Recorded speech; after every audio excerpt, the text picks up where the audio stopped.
Saudações a todos. Mais uma vez, nós vamos voltar aqui com as últimas notícias sobre as pirâmides, né, do Egito, que nos últimos anos têm chamado muita atenção por suas novas descobertas, graças a novas tecnologias que nos permite ver como se elas fossem transparentes, né? E tem surgido de tudo. E ultimamente, na semana passada, mais para ser preciso, duas grandes manchetes me chamaram muita atenção e eu quis trazer aqui para vocês, porque é o que tem acontecido, né? Sempre que sai alguma coisa nova, a gente traz aqui para vocês. A primeira coisa que nós vamos ver é o contexto mais novo e depois vamos discutir. Vamos a eles.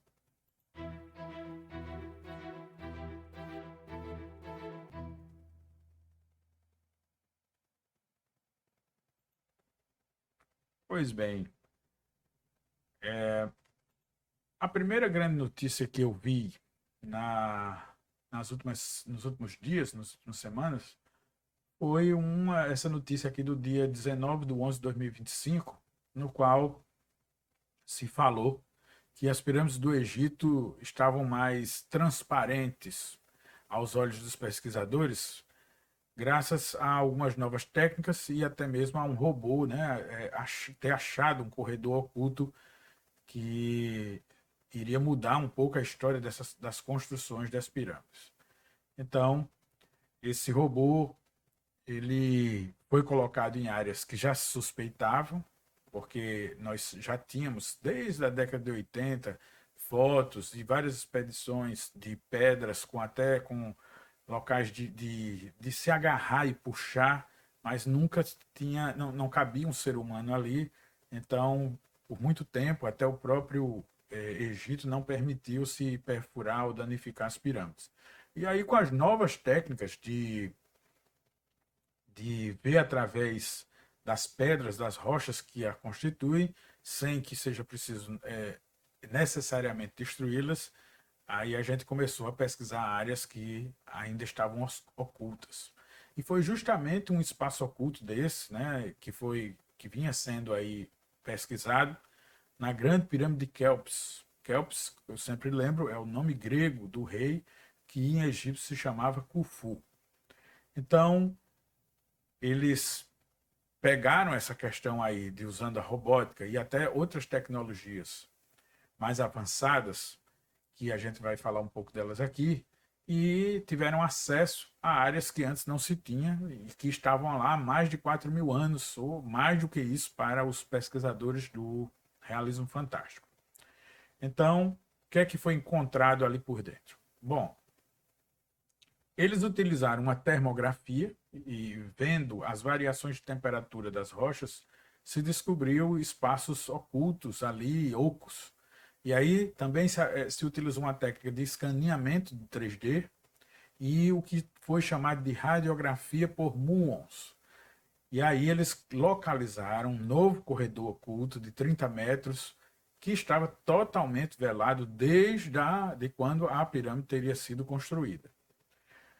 Claro que apareceu sempre aquela figura conservadora e que não defende nenhuma das ideias do realismo fantástico, nem da ufologia, nem do Erich von Däniken, nem de ninguém, somente a da arqueologia tradicional, o egiptólogo Zahi Hawass, que a gente pode encontrar sempre ele nos documentários, né, da Discovery e outros canais, e que foi logo dizendo que o espaço nunca tinha sido visto por humanos. Interessante isso, mas eu estou aqui brincando. Ele se referiu, lógico, aos humanos modernos, e ele considerou, nas palavras dele, que era um dos achados mais importantes deste século, né, e que ninguém ainda colocou os pés lá antes dos robôs. Então, aonde foi identificado esse corredor? Ele estava um pouco acima da entrada principal da pirâmide. Você lembra que a pirâmide tem aquela parte triangular que era a porta principal e nunca foi aberta, né? Porque o acesso à pirâmide que nós temos hoje é sempre numa área dinamitada por muçulmanos, que vão por baixo, então o selo frontal da pirâmide ainda está preservado, e acima dele, então, teria essa parte, né, que foi estudada e que vem a ser divulgada agora. Qual então seria a importância dessa questão de descobrir mais pontos das pirâmides por dentro? Bom, ela vai montar mais um quebra-cabeça, que eu não sei se vocês viram, e a gente aqui não está misturando aquele estudo que foi extremamente rejeitado pela arqueologia oficial, que dizia que tinha aquelas partes de tubos, de corredores embaixo da pirâmide, até de alguns quilômetros. Não é essa, certo? Existia uma outra reconhecida pela arqueologia oficial que dizia que havia na pirâmide, no corpo dela, um pouco acima da área já conhecida ali da Sala do Rei, de um corredor, de um espaço vazio que foi radiografado, vamos dizer assim, por emissão através de satélites desses íons que nos mostra esse espaço vazio. Mas ele está ainda inacessível. Então, graças a isso, você achou também outros espaços mais acessíveis e, com certeza, esse corredor, por estar ali pertinho da entrada original, né, foi mais fácil de estudar. Então, o arqueólogo aí, o Hawass, ele acha que vai reforçar principalmente a questão da pirâmide não ter sido feita por extraterrestres, né? Porque ali, para ele, está demonstrado matemática, engenharia e um trabalho de milhares de artesãos egípcios. No universo do realismo fantástico, e até em algumas sociedades secretas, não se defende que as pirâmides foram feitas por alienígenas. Elas foram feitas por seres humanos de um grau de desenvolvimento e de conhecimento científico que simplesmente não se sabe de onde eles vieram ou como aprenderam tão rapidamente. Mas sempre foi mais aceito no realismo fantástico que a pirâmide é muito mais antiga do que o povo egípcio, muito mais antiga, assim como a esfinge, e que foi então feito por essa civilização que poderia estar a algumas dezenas de milhares de anos antes da civilização egípcia, e que, na verdade, suas construções foram reaproveitadas como túmulos. Para se ver os interiores, então, das pirâmides, a reportagem cita que foram usadas, como eu falei, a termografia, que ela vai detectar justamente as variações de calor nas paredes maciças, né? Então, se tem um lugar oco, ali vai ser mais frio do que a rocha maciça. O mapeamento 3D vai montar, então, esses modelos internos vazios, baseado nesses achados, e então vai ser comparado com as imagens da radiografia de muons, que são justamente partículas cósmicas que atravessam a pedra e mostram essas cavidades ocas. Depois é que esse robô muito fino foi então inserido, né, numa abertura. Então a gente está falando de uma criatura robótica aí, não imagine com pernas e braços, mas algo que parece mais uma fibra e que foi colocado nessas microaberturas e então registraram as imagens. Essas imagens ainda estão sendo muito retidas, mas o que elas registraram já está sendo espalhado sim. Então a gente vai ver como essa técnica vai continuar achando outros locais sugestivos, né, de mais segredos das pirâmides e vamos ficar aguardando. Então a previsão é que esses resultados completos saiam apresentados ainda no primeiro semestre do ano que vem, 2026, e porque lá vai ter uma exposição internacional no Egito, né? O Egito que acabou de reinaugurar, aliás, inaugurar o seu novo grande museu egípcio e tá uma coisa assim maravilhosa de se visitar, com muito mais peças que ficavam guardadas de forma mais organizada do que o antigo museu egípcio. Então, assim, será que as pirâmides guardam mais segredos? Sim, alguns serão velados para sempre, né? Alguns estão gritando ali por testemunhar rituais ainda muito mais estranhos do que os rituais de mumificação e de sepultamento dos reis egípcios. Mas também para a arqueologia, pô, com a sua visão mais limitada, eles querem saber se outras áreas das pirâmides serviram para rituais funerários egípcios, como foi organizada, então, a questão da construção, que é um grande mistério, como, onde estão as instalações, né, de tantas pessoas, as instalações que foram achadas são pífias se comparadas à obra, com muito menos trabalhadores, e quais foram essas técnicas de construção adotadas realmente e consideradas impossíveis pela própria arqueologia para a época. É isso. Essa é a primeira reportagem. A segunda já saiu no dia 21, 2 dias depois, 21 de novembro de 2025, e já falava sobre essas anomalias ocultas que podem indicar a entrada secreta em uma pirâmide. Então, o que é que se achou? Aqui a gente, nessa reportagem, ela menciona 2 possíveis cavidades de ar na pirâmide de Miquerinos, a menor das 3. E que também, apesar do ataque que sofreu por um rei muçulmano e que achou que as pirâmides eram obras do demônio e mandou então que destruísse a menor, a de Miquerinos, ela tem hoje uma cicatriz, falta pedras, que ele desistiu da empreitada de destruir, porque fez esse rasgo, mas se passaram quase 30 anos, e aí ele desistiu. Mas ela é considerada, assim, a mais preservada entre as pirâmides do Egito.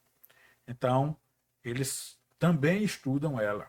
Então, nessa reportagem aqui, ele cita que a pirâmide de Miquerinos é a menos alterada e a menor de estatura, e a Universidade do Cairo tem investido com outras universidades alemãs técnicas de escaneamento dessas pirâmides. E foi nessas técnicas que justamente se identificou 2 cavidades preenchidas com ar, logo atrás de uma das áreas de bloco da face leste da construção. Essa seria, então, uma face que nada tem a ver com a atual face principal, vamos dizer assim, da porta que dá acesso à tumba lá de Miquerinos. Então, essa descoberta vai fornecer novas evidências, né, que de outros propósitos das pirâmides, de outro local, de outra entrada principal. Haja vista que as pirâmides tinham algumas das pirâmides têm suas entradas falsas, né, que não levam a nada, e que para alguns estudiosos não era que eram falsas para enganar ladrões de túmulos, gente, era porque o rei ali depositado, ele tinha deuses a favor dele e deuses contra ele. Então, todas as maldições que estão escritas para aquele que ultrapassar este ponto desse templo ou dessa pirâmide, não são, ou então até essas entradas falsas, não são destinadas a ladrões de túmulos, para assustar ladrões de túmulos, não, são para deuses que eram contra o faraó, entendeu? E aí iriam violar, querendo roubar a alma dele. Então, a descoberta citada nessa reportagem, fornece novas evidências e que de um pensamento que já existia, que havia então uma outra entrada. Há também uma pista para os arqueólogos terem encontrado essa nova entrada, que é um revestimento. O revestimento que foi encontrado do lado leste da pirâmide foi comparado a revestimentos que a gente só vê em entradas principais. Então, não havia um motivo desse revestimento ter sido usado em outro local da pirâmide, em outra face, sem que ele não propositasse ou sugerisse uma entrada ali, já que é um revestimento usado em entradas. Então, se achou algo com 4 metros de altura e 6 metros de largura. Essas portas, sempre gigantescas em templos e pirâmides do Egito, são interpretadas pela arqueologia oficial não porque a primeira dinastia divina, lembra que eu sempre falo para vocês que os primeiros reis egípcios vieram e organizaram tudo, ensinaram da noite para o dia tanta sabedoria, teriam vindo então do oeste e ensinado aquele povo. Eles não eram egípcios, eles tinham uma aparência diferente e a estatura era muito maior. Então, o realismo fantástico defende que as portas dos templos e de habitações sagradas eram destinadas a um povo muito mais alto do que ou aceros muito mais altos do que o egípcio. Mas a arqueologia oficial defende que isso era, na verdade, para afugentar invasores que de longe vissem as grandes portas e imaginassem que os egípcios eram gigantes. Essa é a interpretação oficial da arqueologia. Então, vamos lá. Essa semelhança desse revestimento foi notada em 2019. Houve um pesquisador independente, o Stigen van der Hoeven, que ele viu esse revestimento e então foi em busca de uma segunda entrada. E aí achou que estava lá esse revestimento. Para justamente ter uma técnica que ele pudesse ver além sem danificar, eles empregaram então os métodos que a gente vem falando, não da anterior, da matéria anterior, mas ele colocou o radar de penetração de solo, o ultrassom e a tomografia de resistividade elétrica. Então essa combinação gera uma conclusão, né, que eles fundem esses dados e chegam a uma conclusão que ali havia duas anomalias estruturais, com alto grau de ser uma passagem secreta.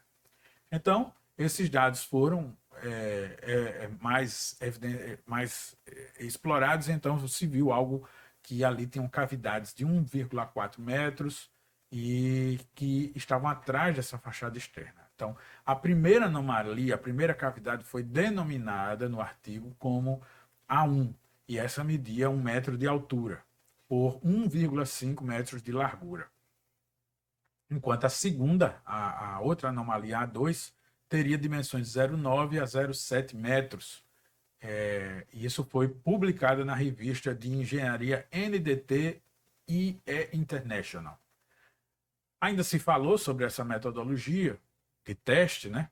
E que as conclusões foram muito precisas para os cientistas e sobre esse novo interior da pirâmide e que não houve nenhuma danificação. A hipótese de haver outra entrada é muito plausível e nossos estudos nos aproximam muito mais da confirmação disso. Então, estamos a um pé de também descobrir talvez uma nova câmara, um novo segredo guardado, não na pirâmide de Kéops, como nós falamos na primeira matéria, mas sim na pirâmide de Miquerinos.